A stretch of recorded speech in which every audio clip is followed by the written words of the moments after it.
I'm Robert Osborne. This is the 5th anniversary for us here at TCM, so we're celebrating with some cake and with a special encore presentation of the documentary we debuted earlier tonight called The Race to Save 100 Years. It's all about film preservation and why it's such a timely issue for everyone who loves movies. And I urge you to stick around and have a look at it. Besides giving some sobering examples of why some famous film images have been lost forever, The Race to Save 100 Years also explains why many lost American films often turn up in faraway places like Australia and Czechoslovakia. And more importantly, it explains what steps will have to be taken in order to save the films of today from being lost as well. Did you know that over 85% of all silent films have been lost? And a great percentage of sound films as well. In this next movie, you'll also see images from classic films like Gone with the Wind and Easter Parade before and after major restoration was done on them. It's a really fascinating story, and while it's being told, you'll also be able to see all sorts of priceless images. From Cary Grant being chased by that airplane in North by Northwest to Judy Garland singing while she rides on a trolley in Meet Me in St. Louis. Here's a special treat directed by Scott Benson and co-produced by Warner Brothers and Turner Entertainment. The Race to Save 100 Years.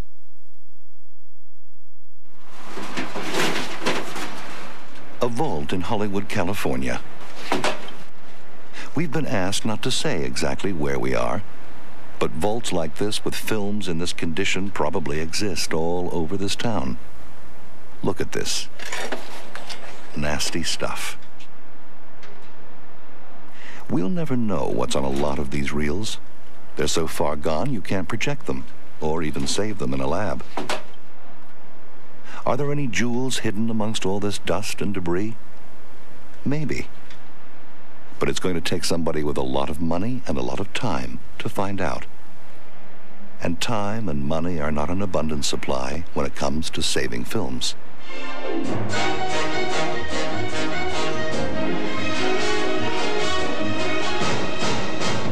We've been making movies now for 100 years, and we've gotten pretty good at it.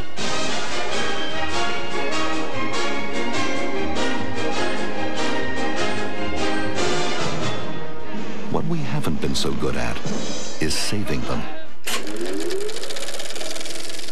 A lot of early movies look like this.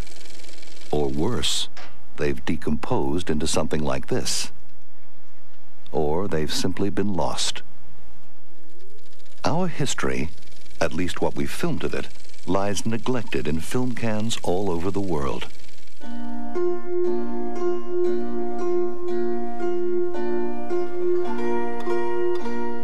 Because we store our films in cans, they don't seem as glamorous or as important or having the same cultural value that paintings have.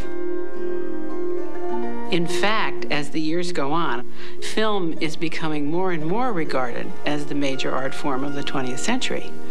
And it's our responsibility to convince museums, libraries, governments that film must be conserved.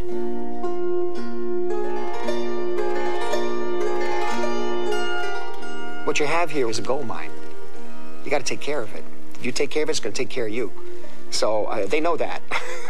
They know that. And we're the beneficiaries. We're the ones who benefit from it. The culture of these movies, the history of these pictures.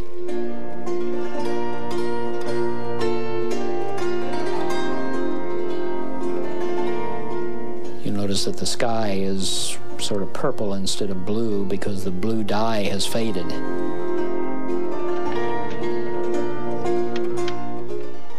This film's so old it just breaks up in your fingers.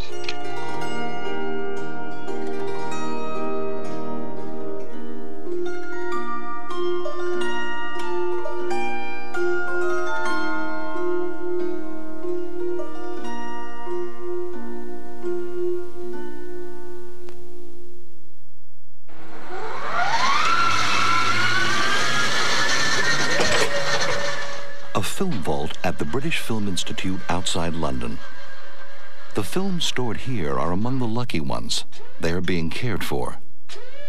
Yet many people still aren't used to the idea that film is art and that it's worth the money and effort to preserve it. It does take a great deal of imagination to support something when you don't see a big profit for it immediately. But so often these films tell you more than simply a story. They tell you how people lived. They show you cities before they were bombed. They show you countries which have changed beyond all recognition. And that aspect of restoration is tremendously important, simply the historical evidence that these films contain. And I think it's the old saying that people thought of these films like products, like shoes. They made them to be sold. Once they were sold, they were finished. So once the films were seen and they'd run their distribution course, nobody thought of saving them. The tragedy is that some of the most interesting development of filmmaking is permanently lost to us. We only know a few of the major filmmakers who really initiated this great art form.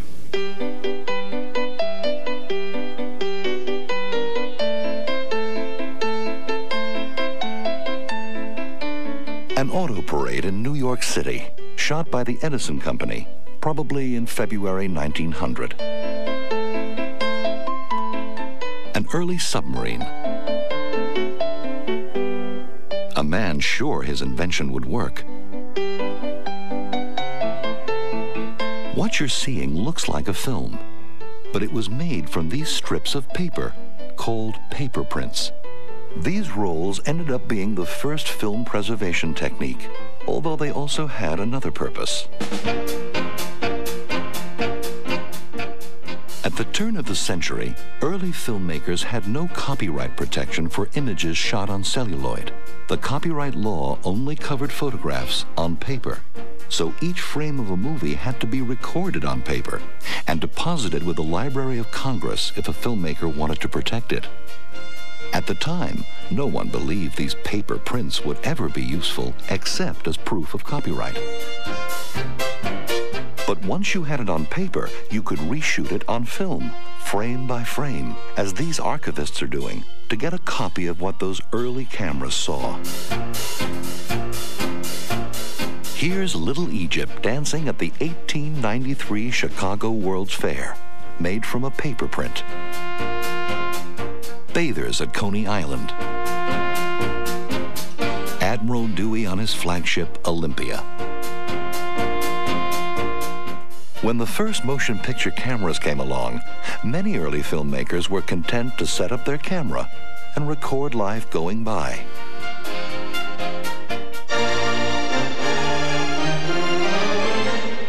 But others quickly started arranging what went on in front of the lens.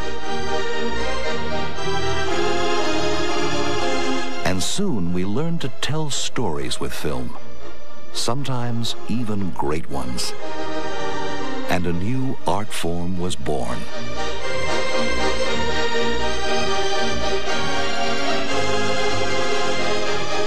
Within a few short years of their invention, the movies were entertaining people around the world. And making movies had become a giant industry.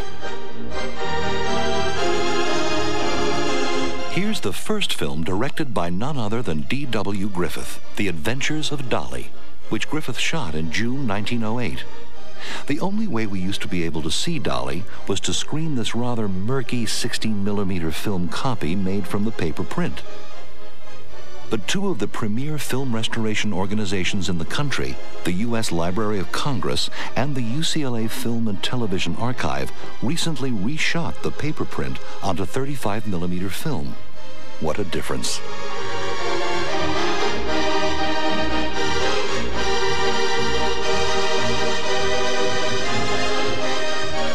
But the films millions of people enjoyed on a Saturday afternoon in the teens and 20s, we can't see today.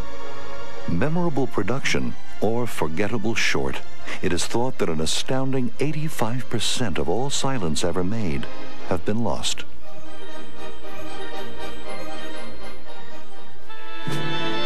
Among the many silents we'll never see again are features such as Cleopatra, starring the biggest actress of her time, Theda Bara.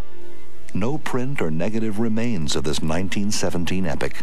Cleopatra is one of the 10 lost films on the American Film Institute's most wanted list. The AFI has been responsible for thousands of nitrate negatives being deposited in proper archives.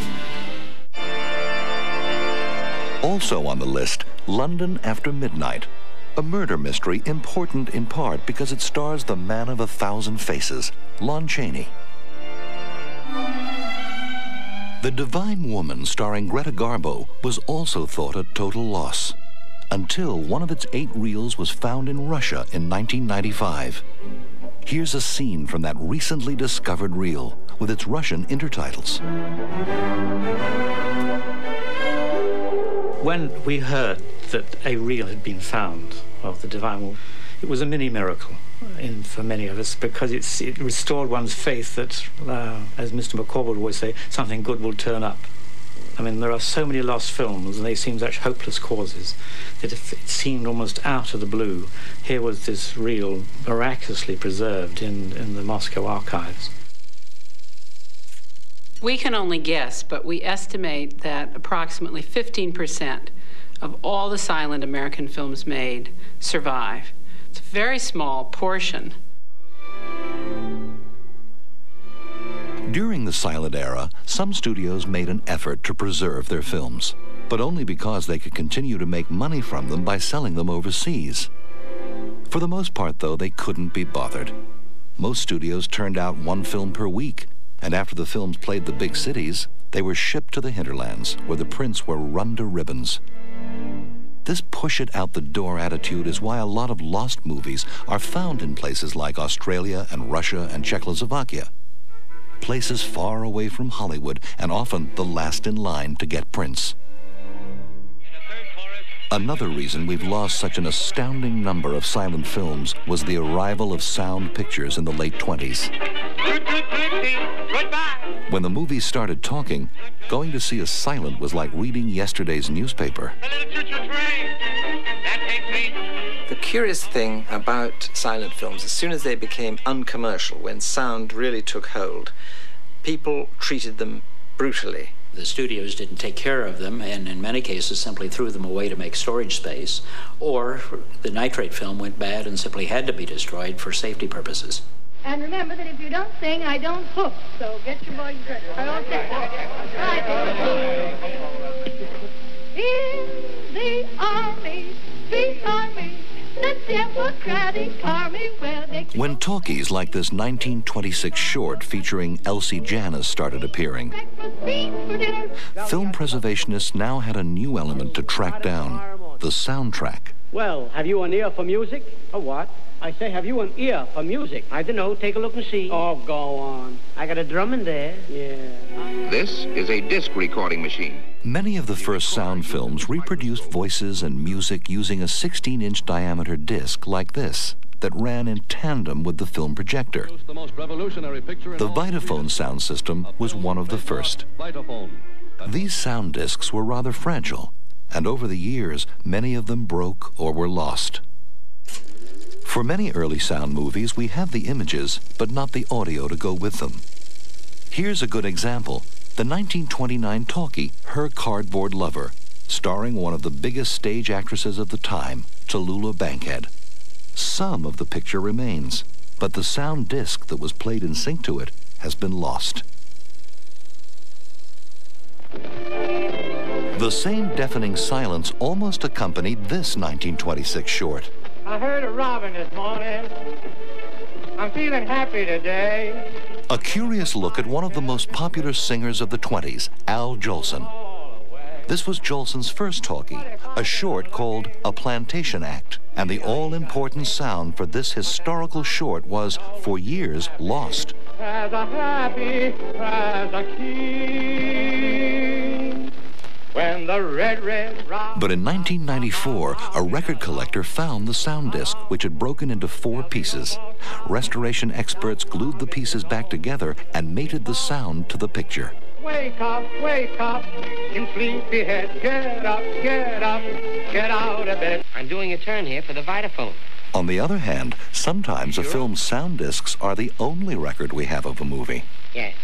We can hear Georgie Jessel's 1926 stage performance, but we can't see it. The film half of this early Vitaphone talkie's been lost. Well, my dear madam, you're not speaking English because I have friends who do, and I would know it right away. Where did you get your voice? From heaven, that and my very amiable nature. Another early talkie that's missing its picture half is The Rogue Song, made in 1930, starring legendary baritone Lawrence Tibbett. We have the sound, but almost none of the picture. One short section of the movie's picture track does remain, and you can see what shape it's in. A film collector discovered it a few years ago in New Hampshire, and we think we know why this particular part of The Rogue Song managed to survive. We suspect that some movie theater owner or projectionist cut out this section due to the wind-blown appearance of these two, Stan Laurel and Oliver Hardy.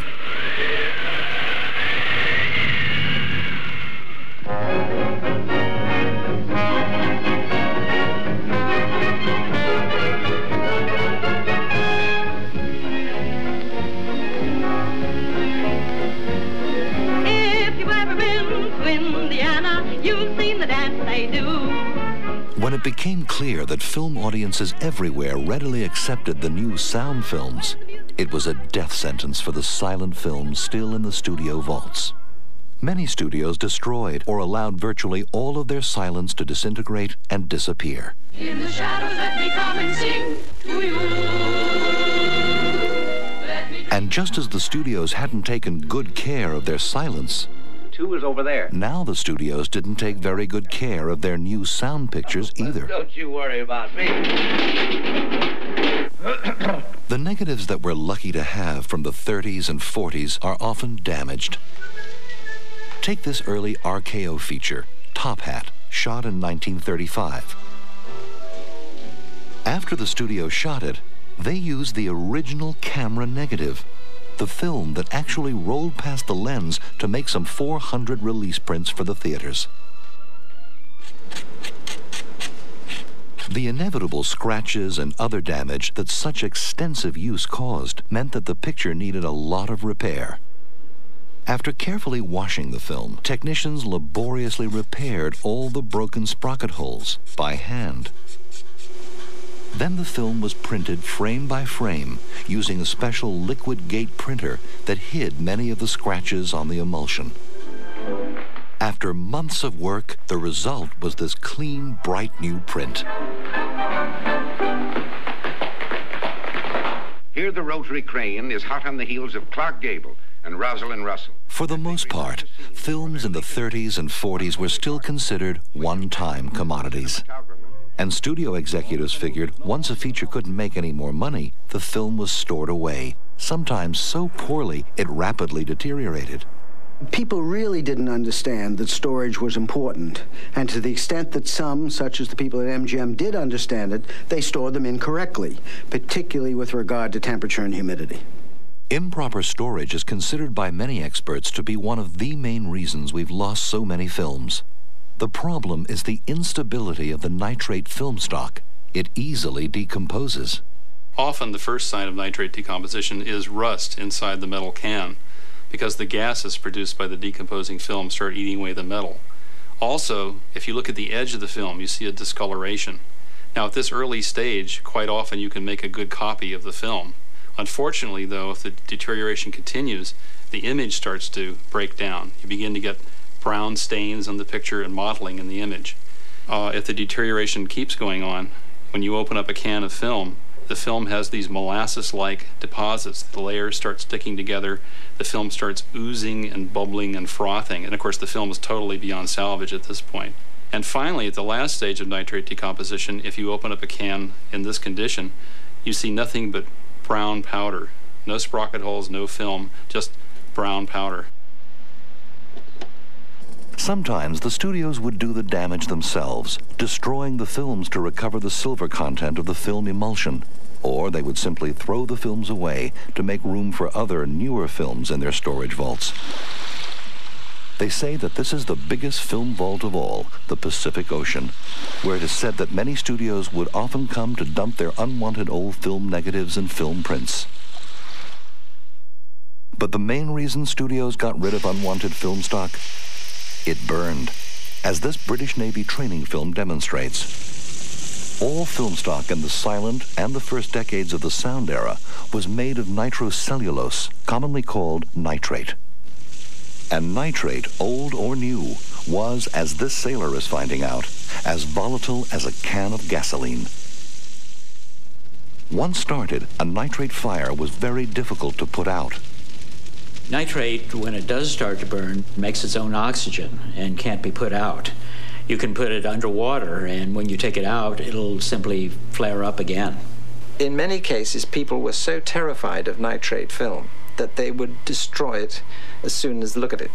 Nitrate film sometimes caught fire running through a hot movie projector, or ignited when stored improperly in a vault that became too hot. Over the years, many films, well-known or unknown, were lost in fires like this. And because nitrate burns so well, some studio executives got a little more use from old films. And they were doing a bonfire at night, and the bonfire wasn't doing well enough. So Junior Lemley said, tell you what, why don't you just throw on the negatives of some of our silent pictures? That'll give a really good feel to the bonfire. This was the time when sound was taking over. And so they threw on the cans of negative, and it did indeed make a wonderful blaze. Your hair is like a field of silver daisies. I'd like to run barefoot through your hair. Gifford, But as dangerous as it was, nitrate definitely had its virtues. Many film purists believe that one of the reasons why nitrate remained in use for such a long time was that it was so beautiful to look at. They believe that there is a certain quality to nitrate, a brilliance and luminosity that other films have never been able to match. I don't know if scientifically it's better, but I know subjectively it seems to have a greater luminescence up on the screen. Maybe it's because there was more silver content in the original film stock, or maybe it's simply because when we're looking at a nitrate film, it's probably a print that's taken from the original negative.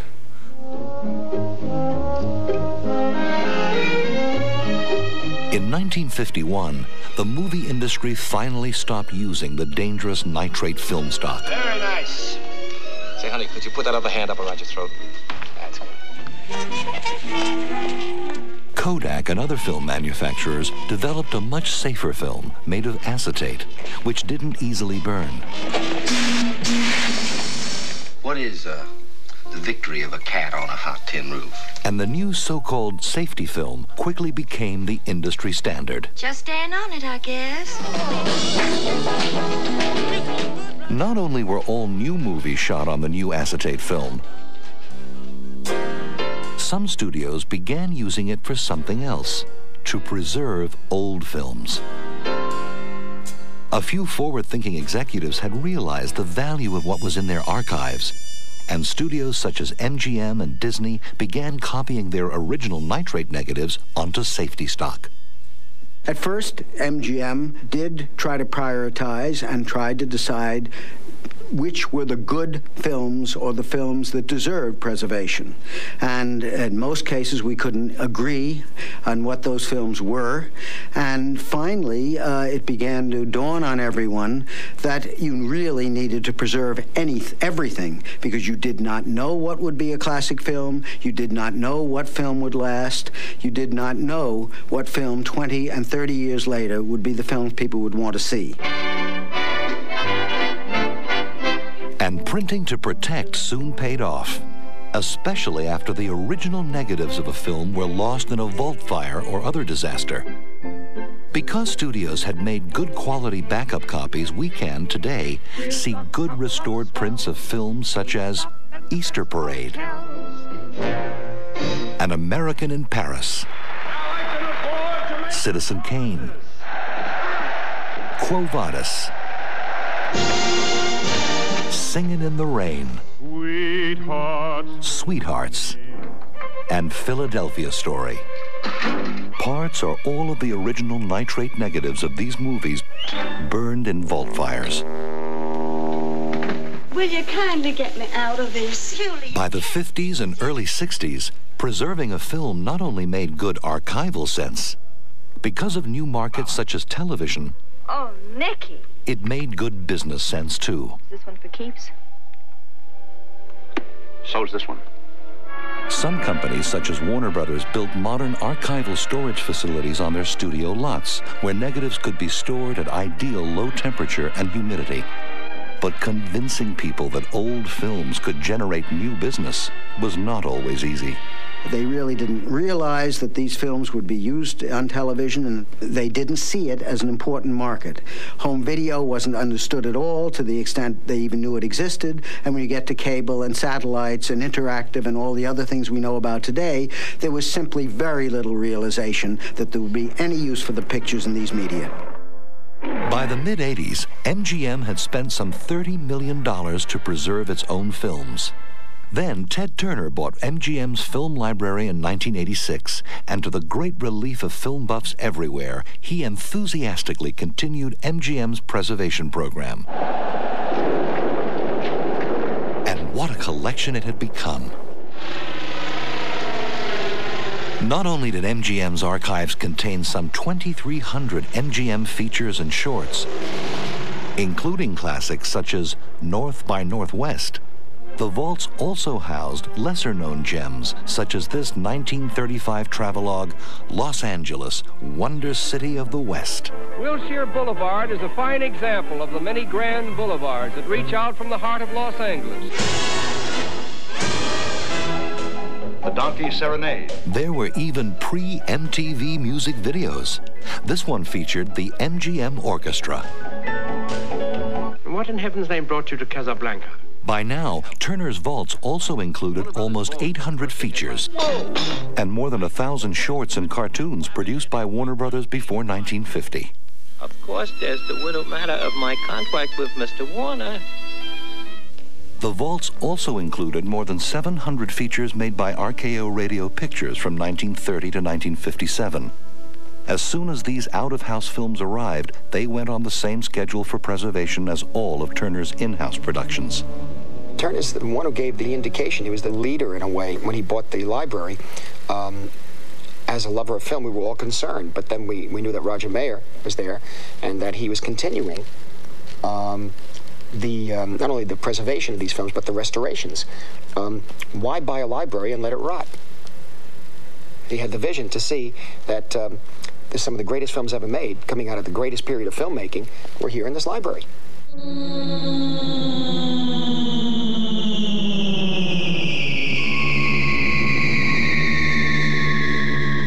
When the new safer acetate film arrived on the scene in the 50s, filmmakers thought that their film stock troubles were over. They finally had a film stock that wouldn't catch on fire or decompose. But it turned out that there were problems with the new safety film too. Although it didn't burn, it also wasn't all that stable and would also decompose. Walk into some film vaults today and a certain salad bar smell will tell you there's trouble. The acetate base of the safety film is starting to decompose, giving off acetic acid which smells like vinegar, hence the term vinegar syndrome. Then there was another major problem unrelated to the acetate base, the problem of making color. What keeps a man looking for the rainbow all his life? At about the time filmmakers were switching over to the new safety stock, they were also starting to use a new way to film in color, using a photochemical process. And soon enough, filmmakers discovered that there were problems with that too, namely that the colors faded. And color can be one of the toughest elements for a film preservationist to restore. Color had been a feature of the movies right from the start. Some early films were actually hand-painted, frame by frame. Here are the ladies of the hand-painting department hard at work at a turn-of-the-century film studio. These colored torches and the exquisitely restored print of the 1924 version of The Seahawk are a rare example of a 20s film with hand painting. Turn-of-the-century projectionists sometimes would put a color gel in front of the projector lens. Later, directors would selectively tint and tone the black and white film itself for dramatic effect. Amber for daylight, blue for night, and red for fire. Tints that preservationists go to great lengths to authentically reproduce. Here's the 1923 Hunchback of Notre Dame untinted and a tinted version. But true color and a relatively acceptable color process didn't arrive until the early 20s. The 1925 version of Ben-Hur, although mostly black and white, featured a few color sections made using an early Technicolor process called two-color Technicolor. Today, we're lucky to be able to see these color scenes at all. They somehow disappeared in the 30s. Fortunately, a print with the color scenes was recently found in the Czech Republic and used to complete this new, beautifully restored version.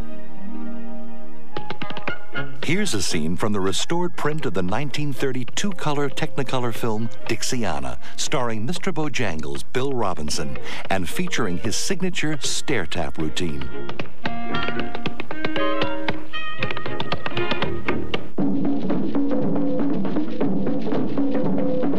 But two-color Technicolor did not last very long. Complicated indeed. It was soon replaced by one of the best color systems ever devised for the movies, three-strip Technicolor. Pick up the outlaws!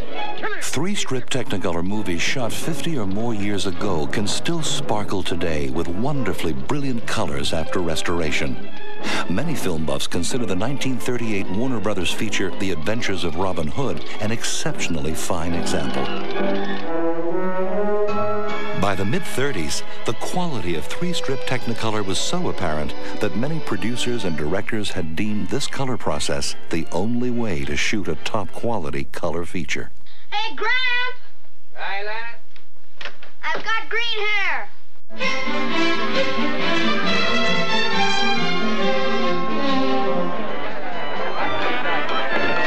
Stick 'em up.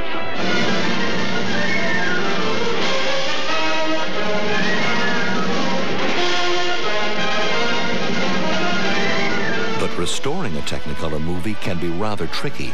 Clang, clang, clang went the trolley.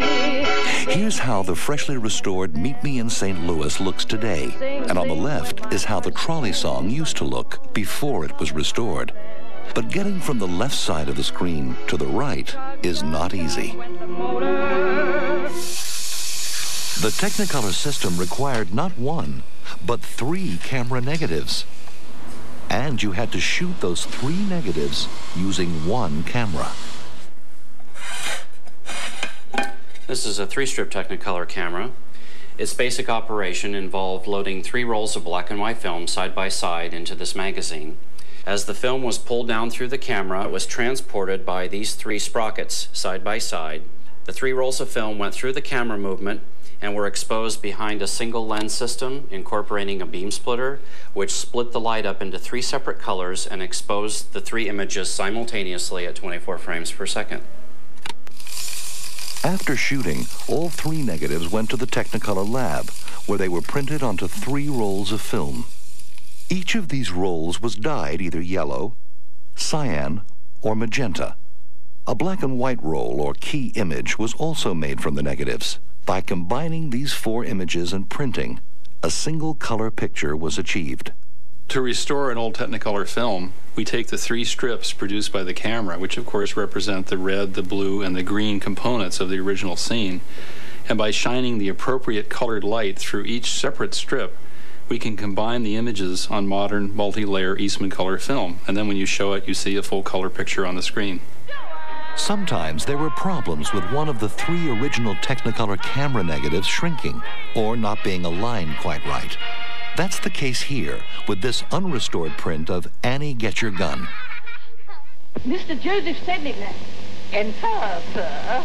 One of the most difficult 3-strip Technicolor restorations ever attempted was the first full-length Technicolor feature, Becky Sharp, shot by RKO in 1935. The only materials that the film restoration team at UCLA had to work with were a 3-color print of the first 10-minute reel, bits and pieces from the other 9 reels, a muddy cut-down version made using an inferior 2-color process, and a 16mm black and white negative.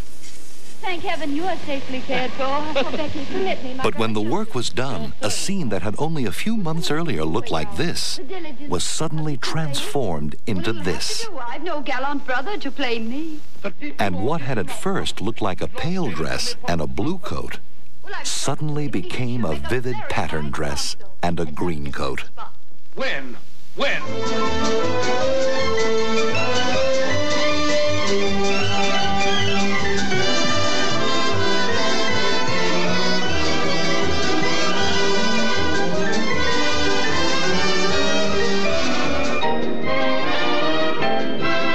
Some film purists say that to this day, there hasn't been a better color system invented than the Technicolor system.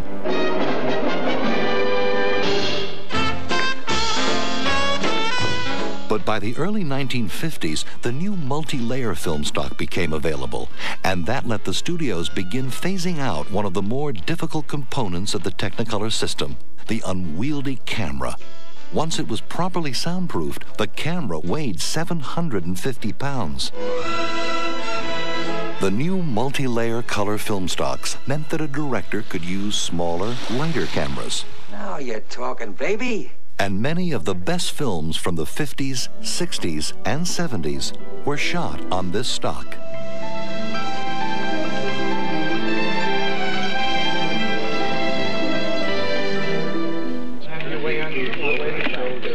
But soon enough, filmmakers discovered a serious problem with the new color films. What are we going to do about that? Oh, feed the French and kill the Germans. The dyes in the film stock faded badly, as you can see in this unrestored version of The Dirty Dozen.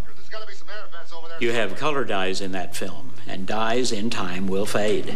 But all through the mountains thunder. This is a restored print of Gun Glory, a CinemaScope feature shot in Eastman color in 1957. Here is the anamorphic print that restoration experts had to work with. You notice that the sky is sort of purple instead of blue because the blue dye has faded. Imagine. All these problems with color fading angered a number of filmmakers, including one of the more vociferous, Martin Scorsese. When I began to make my own films, I was of the impression that all these things are in fine shape. I became so angry and so frustrated. I said, why go ahead and design a picture in color, the emotion of a film, the psychological impact of a picture with the use of color, and knowing that in the wrong conditions, a print could fade in six years, or 12. Definitely in 20, you know? And so we designed Raging Bull in black and white.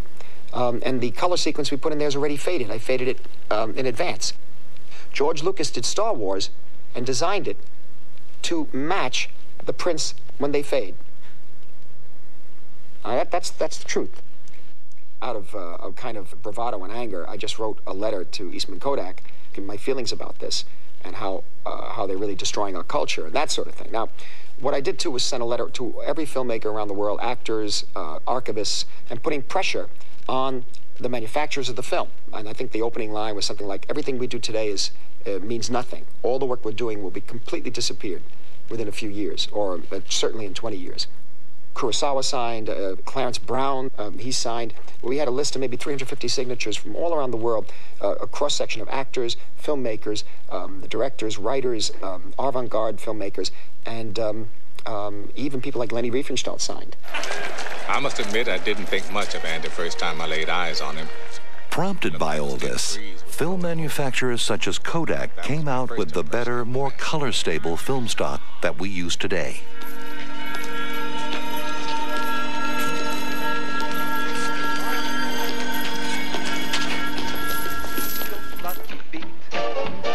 You'll find a lot in what I'm repeating.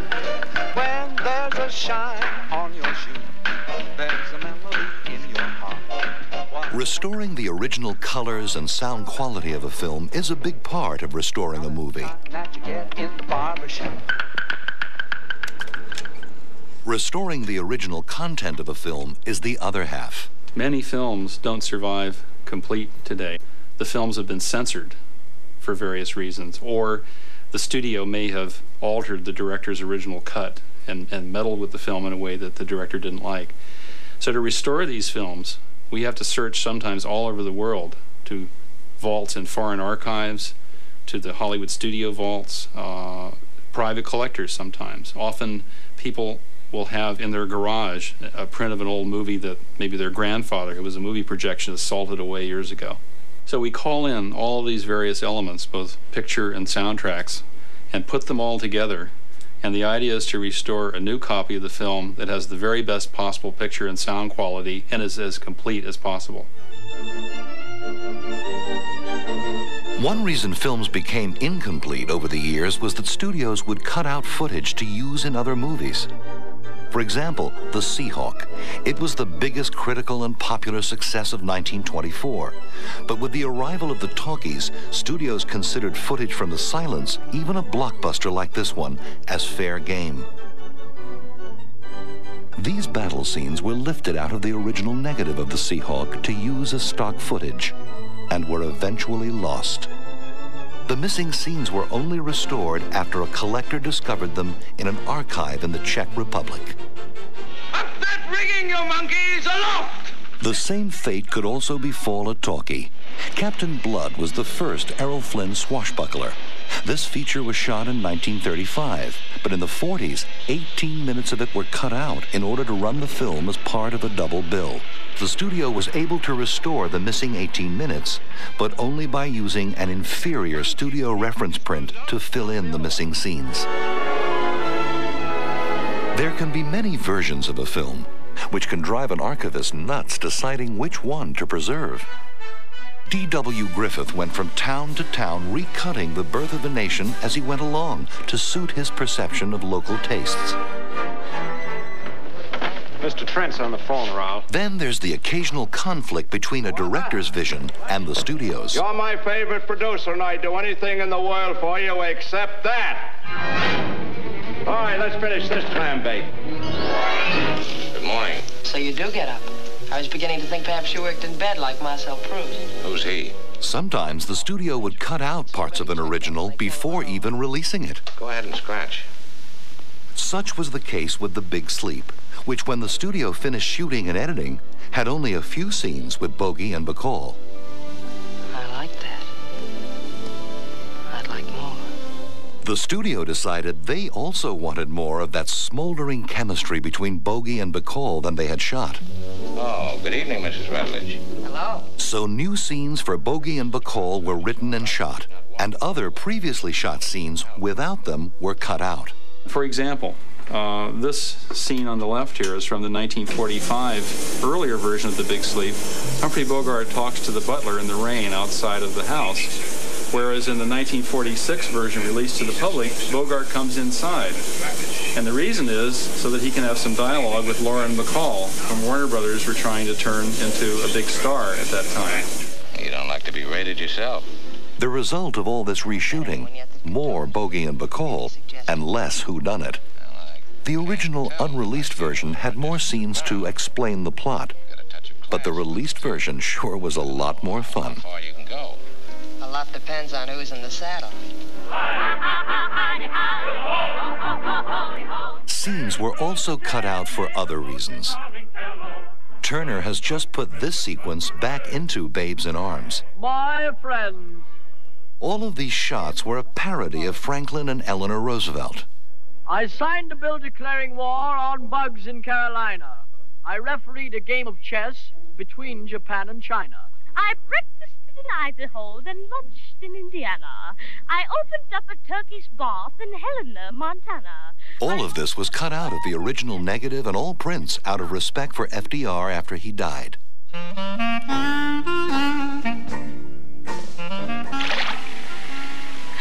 Take off your clothes. Get in here and tell me all about it.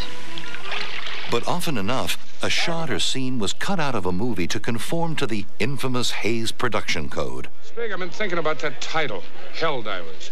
Great title. Of course, we'll have to take it up with the Hays office. You can't say hell on the screen, you know. In 1930, Will Hays led a commission that came up with a set of guidelines that dictated what could and couldn't be shown in the movies. The code sets up high standards of performance for motion picture producers. It states the considerations which good taste and community value make necessary in this universal form of entertainment. The so-called Hays Code was a response to what some considered the excesses of Hollywood and of certain movies made in the 20s and early 30s. What are you doing up so early? I couldn't sleep. Films such as Cecil B. DeMille's epic Sign of the Cross featured women kissing women, nude women at the stake, women eaten by crocodiles, and plenty of other good pagan fun. The new Hays Code crashed that party. For example, King Kong was released in 1933 when the Hays Code was in effect, but not really enforced, and the movie was shown to the public as the studio had shot it. But a few years later, when Kong was re-released, the Hays Code was in full force, and several scenes were censored. This scene of Kong chewing on an unfortunate New Yorker was removed, as well as this disturbing sequence in which Kong mistakes a sleeping woman for Fay Wray and then drops her to her death.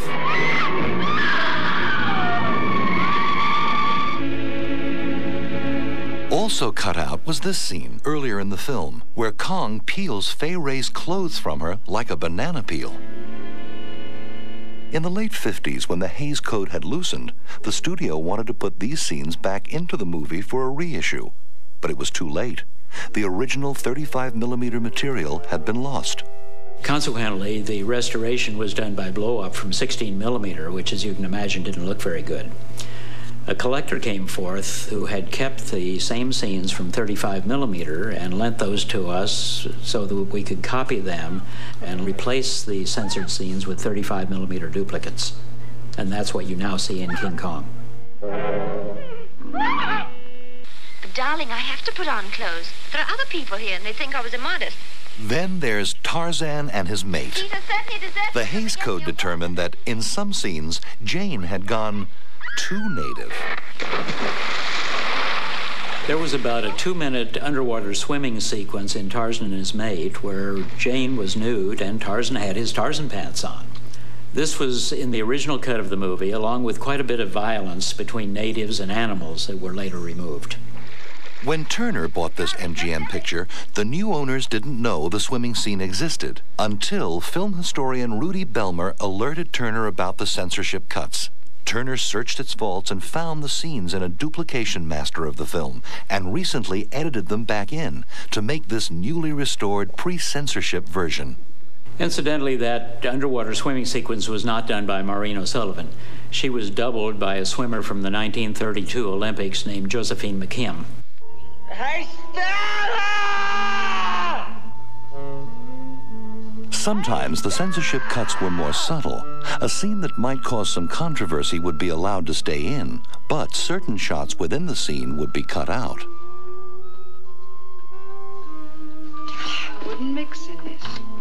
The staircase sequence in Streetcar is a great example of how many little censor cuts can completely alter the integrity of a single scene. Here, Elia Kazan's original uncensored cut is on the right, and the studio's censorship recut is on the left. If you look at the sequence, you'll see that all of Kim Hunter's close-ups were removed from the original version. They thought they were too suggestive. In the censor version, we only see her in long shot, and it's very brief, and we never see her reaction to Stanley. And the sultry jazz underscore was removed, and a shorter, lighthearted music cut was inserted. Why did the studio make these cuts? After Streetcar premiered in 1951, the Catholic Church's watchdog group known as the Legion of Decency objected to certain scenes such as this one, and bits and pieces of the original movie totaling 8 minutes were cut out.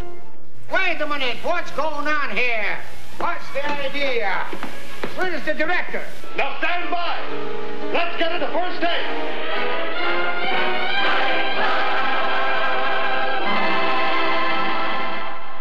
quite honestly, moving pictures the way we're making them now, it's going to disappear very soon. It's going to go another way. Whether it's digital, electronic, whatever, it's going to go another way. You never know what the new technology is going to bring, and then which new technology is going to come from the new technology.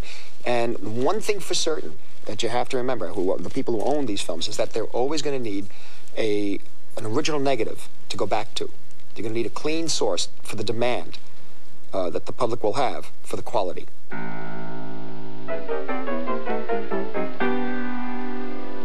Clearly, preserving and restoring a film is worth it to the film buffs who relish the sight of a pristine print projected in a first-class theater.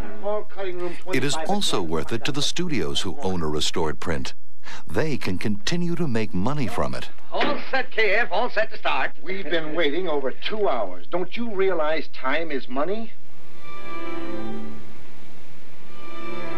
But most films in need of even just preservation won't be touched.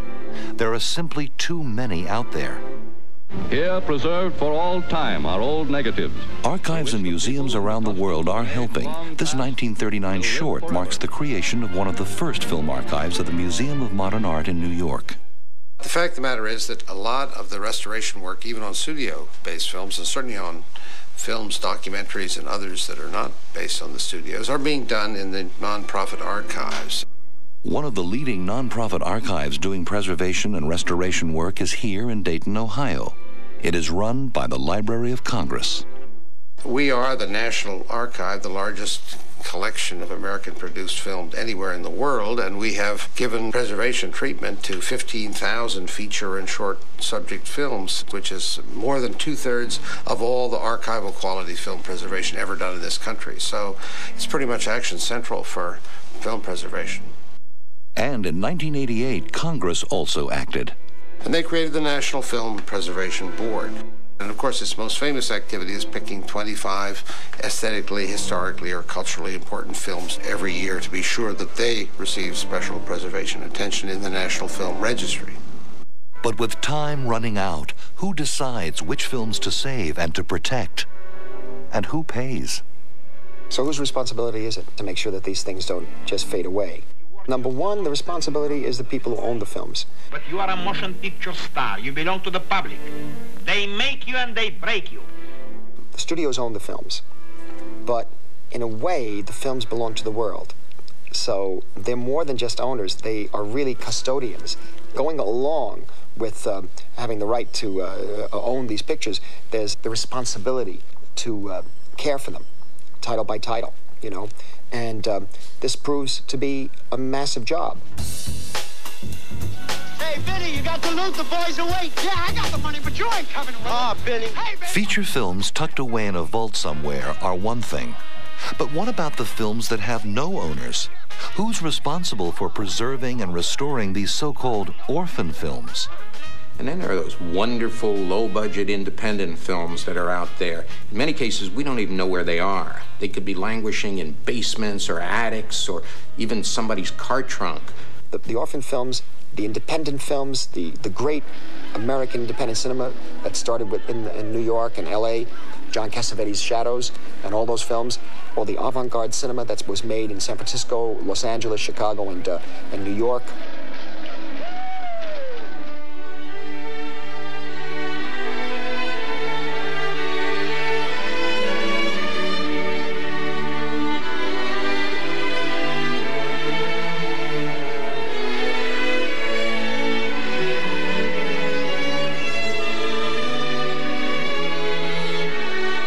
Prisoner accounted for, sir. Thank you, sir. What we do is very simple and at the same time very hard. The simple part is you get the films, you preserve them, you restore them, you put them out there again. We have the people, we have the knowledge, we have the experience. The hard part is we don't have the resources.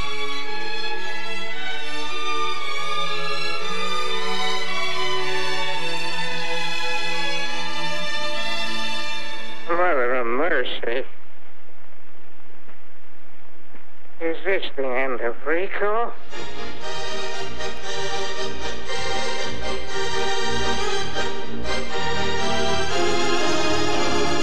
The answer ultimately is very clear from the experience of the past 10 years, and that is the creation of a partnership for preservation. There's the industry that has a real interest that these materials survive into the future. The archives want these materials to survive because they're historically important and artistically important. Even if they have limited commercial value, they say something about our culture. Public agencies ought to recognize that film is our national patrimony of individuals and foundations. And together, we may be able to preserve these films. 500 years from now, when people look back and they say, why didn't they take better care of those films? They're going to be talking about are us.